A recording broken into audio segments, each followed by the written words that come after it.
جب انسان کو کسی چیز سے محبت ہوتی ہے تو اس کا تذکرہ کرنے میں، اس کی تعریف کو بیان کرنے میں انسان کو کتنا لطف آتا ہے۔ بیٹھ جاؤ تو کوئی اپنے مکان کی تعریف کرتا ہے، کوئی اپنی اولاد کی تعریف کرتا ہے، کوئی اپنی زمین و جائیداد کی تعریف کرتا ہے، کیونکہ انسان کے دل میں اس کی وقعت ہے، انسان کے دل میں اس کی اہمیت ہے، انسان کے دل میں اس کی محبت ہے، انسان کے دل میں دنیا کی محبت ہے۔ جب ایک دنیا دار انسان کے پاس بیٹھا جائے، وہ دنیا کی تعریفیں بیان کرتا ہے اور اپنی کامیابی کے ہنر اور کامیابی کے گن گاتا ہے، اسی طرح جب انسان کو رب حقیقی سے محبت ہو جاتی ہے، انسان کو جب اللہ وحدہ لا شریک لہ سے محبت ہو جاتی ہے، وہ انسان اللہ کی تعریف کرتے ہوئے نہیں تھکتا، نہ دن اس کے لیے سمجھ آتا ہے، نہ رات اس کے لیے کوئی معنی رکھتی ہے۔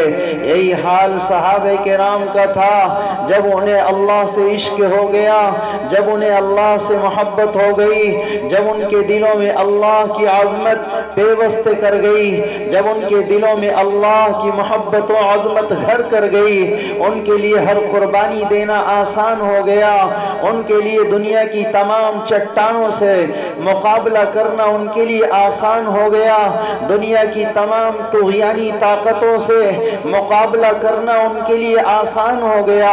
کبھی انہیں احساس نہیں ہوا کہ تلوار لگنے سے درد ہوتا ہے یا ہمیں تکلیف پہنچے گی تو اس سے ہم پر کیا بیتے گی، وہ تکلیف کو اللہ کی محبت کے سامنے بھول گئے۔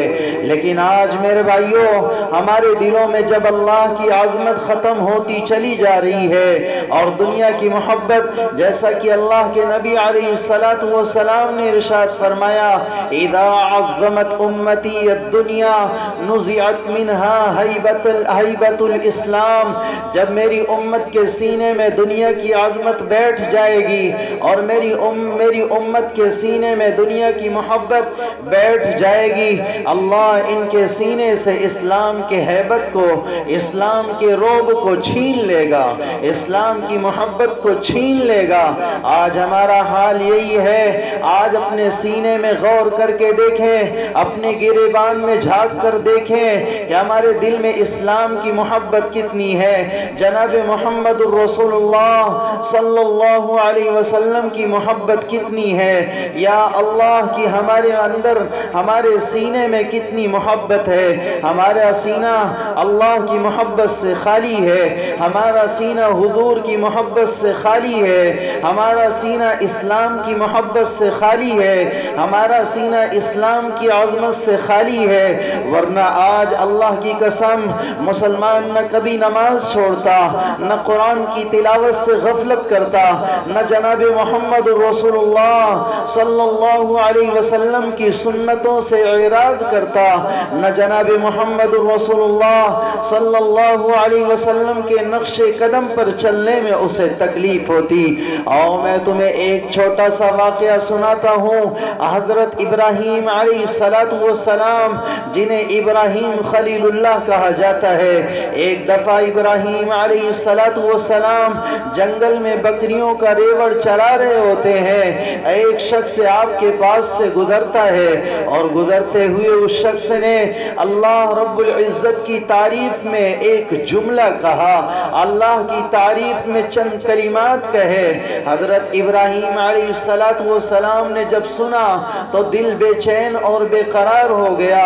اس شخص نے یہ الفاظ کہے اپنی زبان سے، سبحان ذی الملک والملکوت، سبحان ذی العزہ والعظمہ والہیبہ والقدرت والکبریاء والجبروت، پاک ہے وہ زمین کی بادشاہی اور آسمان کی بادشاہی والا، پاک ہے وہ عزت و بزرگی والا، ہیبت و قدرت والا اور بڑائی اور دبدبے والا پاک ہے۔ جب ابراہیم علیہ السلام نے اللہ کی تعریف سنی، آپ کا دل مچل جاتا ہے، آپ بے چین اور بے قرار ہو جاتے ہیں۔ ہاں، محبتوں میں سودے کیے جاتے ہیں، محبتوں میں قیمت لگائی جاتی ہے۔ جب ہمارے سینے میں اللہ کی محبت ہوگی، نہ ہمارے لیے تراویح کا پڑھنا مشکل ہوگا، نہ رمضان المبارک کا روزہ رکھنا مشکل ہوگا، نہ غریبوں مسکینوں کو صدقہ خیرات دینا مشکل ہوگا، نہ زکوٰۃ دینا مشکل ہوگا، ورنہ یہ زکوٰۃ ہمارے لیے تاوان بن جائے گی، یہ زکوٰۃ ہمارے لیے بوجھ بن جائے گی، اور جیسا کہ آج کل ہمارے سماج اور معاشرے میں نظر آ رہا ہے۔ خیر، حضرت ابراہیم علیہ السلام نے جب اس شخص کی زبان سے یہ الفاظ سنے تو آپ نے کہا ہے میرے بھائی ذرا ایک مرتبہ یہ الفاظ اور کہہ دے۔ اس شخص نے کہا میں کہہ تو دوں گا لیکن آپ اس کہنے پر مجھے کیا دیں گے؟ حضرت ابراہیم علیہ السلام نے فرمایا یہ بکریوں کے ریوڑ میں سے آدھا ریوڑ میں تمہیں دے دوں گا۔ اس آدمی نے پھر یہی الفاظ، یہی کلمات دہرائے، سبحان ذی الملک والملکوت، سبحان ذی العزت والعظمہ والہیبت والقدرت والکبریاء والجبروت۔ جب ان الفاظ کو دہرایا تو دل پھر سے مچل جاتا ہے اور بے قابو ہو جاتا ہے۔ ان سے پوچھو جب کسی سے عشق ہوتا ہے اور کسی سے محبت ہوتی ہے تو محبوبہ کی تعریف کرتے ہوئے کتنا لطف آتا ہے۔ حضرت ابراہیم علیہ السلام نے فرمایا اے میرے بھائی ایک دفعہ اور کہہ دے۔ اس شخص نے کہا اب آپ مجھے کیا دیں گے؟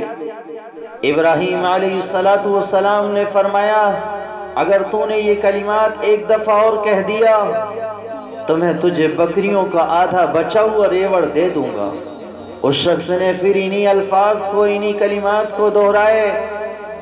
ابراہیم علیہ السلام کی طبیعت مچل جاتی ہے اور مچلنے کے بعد پھر درخواست کرتے ہیں، عاجزانہ اور مؤدبانہ درخواست کرتے ہیں، اے میرے بھائی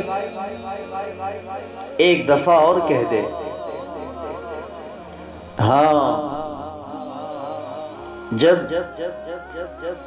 ہمارے سینے میں اللہ کی محبت ہوگی، جب ہمارے سینے میں اللہ کی عظمت ہوگی، جب ہمارے سینے میں جناب محمد رسول اللہ صلی اللہ علیہ وسلم کی عظمت و محبت ہوگی، ہمارے اندر طلب پیدا ہوگی یہ قرآن کریم جو اترا ہے آسمان سے، اس میں میرا رب کیا کہتا ہے مولانا مجھے بتا دو، مولانا مجھے سکھا دو، میرے رب کا قرآن کیا کہتا ہے مجھے بتا دو، میرا رب ہم سے کیا کہتا ہے ہمیں بتا دو، ہمارا رب ہم سے کہنا کیا چاہتا ہے ہمیں سمجھا دو۔ اور جب آج عشق و محبت سے سینہ خالی ہو گیا اور دنیا کی محبت سے سینہ معمور ہو گیا، دنیا کی محبت سے سینہ لبریز ہو گیا، تو آج یوں محسوس ہوتا ہے ارے مولوی صاحب کیوں بک بک کرتے ہو؟ یہ امت مسلمہ کا یہ حال ہو چکا ہے۔ وہ امت مسلمہ جب رات میں مصلی پر کھڑی ہوتی اور فجر کی اذان ہونے لگتی تو یہ امت مسلمہ کہتی ربا تیری رات کتنی چھوٹی ہو چکی ہے کہ میرا سجدہ بھی پورا نہیں ہوا۔ اور آج جب سینہ محبتوں سے خالی ہو چکا ہے، مولوی صاحب نماز بڑی لمبی پڑھتے ہو، لمبی پڑھاتے ہو۔ حضرت ابراہیم علیہ السلام کی طبیعت مچل جاتی ہے، بے چین اور بے قرار ہو جاتی ہے، اور اندر سے یہ آواز آتی ہے اور اپنے رب کا کلام سن لے، اور اپنے رب کی تعریف سن لے۔ حضرت ابراہیم علیہ السلام نے اس شخص سے کہا اے میرے دوست ایک دفعہ اور کہہ دے۔ اس شخص نے کہا آپ نے تو بکریوں کا پورا ریوڑ مجھے دے دیا، اب کیا دیں گے؟ قربان جاؤں ابراہیم خلیل اللہ پر، قربان جاؤں اللہ کے نیک بندوں پر، قربان جاؤں ان ہستیوں پر جنہوں نے اللہ کی محبت میں دنیا کو قربان کر دیا، جنہوں نے اللہ کی عظمت و جلال میں دنیا کو ٹھوکریں مار دی، جنہوں نے اللہ کی عظمت و جلال میں اپنے آپ کو اللہ کے حوالے کر دیا، اپنے آپ کو قربان کر دیا، اپنے آپ کو بالکل مٹا دیا کہ اللہ کی محبت غالب رہے گی اور مجھے اپنی عزت و جلال کی کچھ پرواہ نہیں ہے۔ حضرت ابراہیم علیہ السلام کیا فرماتے ہیں؟ میرے بھائیو ذرا غور کرو، آج ہم ہیں، آپ ہیں، مسجد کی چٹائی پھٹی ہوئی ہے، میں اس پر نماز پڑھوں گا، مسجد میں صفائی نہیں ہو سکی، میں اس پر نماز پڑھوں گا۔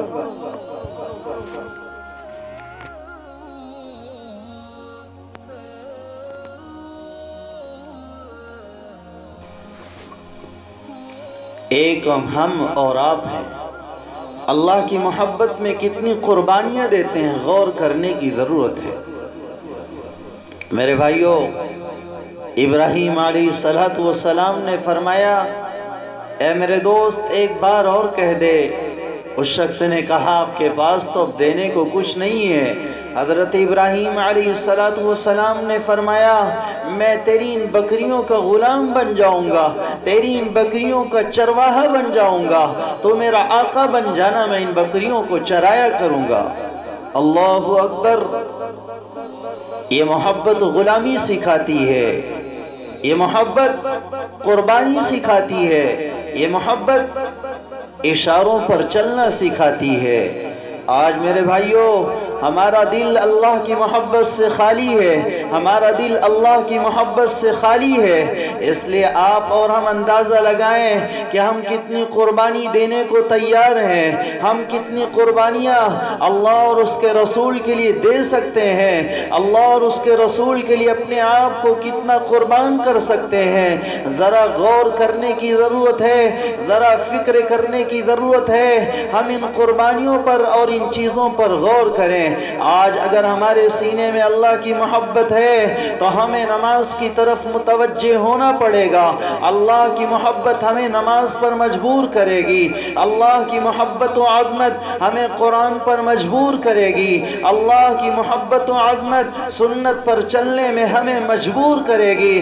جناب محمد رسول اللہ صلی اللہ علیہ وسلم کی محبت و عظمت ہمیں سنتوں کے زندہ کرنے پر مجبور کرے گی۔ جناب محمد رسول اللہ صلی اللہ علیہ وسلم کی محبت و عظمت آپ کا غلام بننے پر مجبور کرے گی۔ لیکن جب سینہ محبتوں سے خالی ہوگا تو ہمیں نہ حضور کی پرواہ ہوگی، نہ حضور کے رب کی پرواہ ہوگی۔ ایک بات اور جناب محمد رسول اللہ صلی اللہ علیہ وسلم کا ایک پیغام سن لے۔ آپ نے فرمایا، لا يؤمن احدكم حتى اكون احب اليه من والده وولده والناس اجمعین۔ تم میں سے کوئی شخص مومن نہیں ہو سکتا جو اپنی اولاد سے زیادہ، اپنے ماں باپ سے زیادہ اور دنیا کی تمام چیزوں سے زیادہ مجھ سے محبت نہ کرے، وہ سچا اور کامل مومن نہیں ہو سکتا۔ ہم ذرا غور کریں کہ ہمارے سینے میں حضور کی محبت کتنی ہے، یا شب و روز میں جناب محمد رسول اللہ صلی اللہ علیہ وسلم کی محبت کا ولولہ کتنی دفعہ اٹھتا ہے، یا اللہ رب العزت کی محبت کا ولولہ ہمارے سینوں میں کتنی دفعہ اٹھتا ہے، اللہ کی ملاقات کا شوق ہمارے سینوں میں کتنی دفعہ اٹھتا ہے۔ ہمیں کاروبار کی تو یاد آتی ہے، زمین و جائیداد کی تو یاد آتی ہے، اولاد کی محبت تو ہمیں ہر وقت ستاتی ہے، لیکن کبھی ایسا ہوا کہ ہم سو رہے ہوں، ہم لیٹے ہوں اور بے چین ہو کر اٹھ جائیں کہ اللہ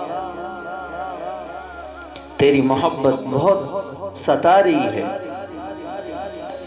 اے اللہ کے نبی علیہ السلام جب میں سوچ لیتا ہوں کہ آپ کے بغیر جنت میں کیسے رہوں گا تو میری نیند اڑ جاتی ہے۔ کبھی خیال آیا کہ اللہ کے نبی علیہ السلام کی محبت ہمارے سینے میں کتنی ہے؟ مسلمانوں، دنیا کی شکایت کرنے کے بجائے، حکمرانوں کی شکایت کرنے کے بجائے، عہدے دارانوں کی شکایت کرنے کے بجائے اور کرسی پر بیٹھنے والوں کی شکایت کرنے کے بجائے اگر ہم اپنی شکایت کرتے تو اللہ کی قسم کامیاب ہو جاتے۔ ہم آج یہ چاہتے ہیں کہ ہمارا حکمران عمر بن خطاب کی طرح ہو، ہم یہ چاہتے ہیں کہ ہمارا حکمران عثمان غنی کی طرح ہو، ہم یہ چاہتے ہیں کہ ہمارا حکمران علی المرتضی کی طرح ہو، ہم یہ چاہتے ہیں کہ ہمارا حکمران امیر معاویہ کی طرح ہو۔ ہم یہ کبھی کیوں نہیں چاہتے کہ ان حکمرانوں کی ماتحت وہ حضرت ابو ہریرہ بن جائے، ان حکمرانوں کی ماتحت وہ ابو ذر غفاری بن جائے، ان حکمرانوں کی ماتحت وہ انس بن مالک بن جائے؟ کیوں ہمارے دلوں میں کبھی اس چیز کا تصور نہیں آیا؟ بلکہ تصور آتا ہے تو یہی آتا ہے ان حکمرانوں کو ہدایت مل جائے، ان حکمرانوں کو ظلم و تشدد سے فرصت مل جائے۔ ایک دفعہ ایک شخص ہارون رشید کی خدمت میں جاتا ہے اور کہا حکمران تو عمر بن خطاب تھے۔ بتائے ہارون رشید نے کیا جواب دیا؟ کہا تم ابو ہریرہ بن جاؤ، ہم عمر بن خطاب بن جاتے ہیں۔ تم تو زنا کرو، چوری کرو، ڈاکہ زنی کرو، قتل و غارت کرو اور سود کی تجارت کرو اور خرافات اور عیاشیوں پر ناچتے اور تھرکتے رہو اور ہمیں عمر بن خطاب بناتے ہو۔ جاؤ پہلے ابو ہریرہ بن جاؤ، پھر ہمیں عمر بن خطاب بنانا۔ میرے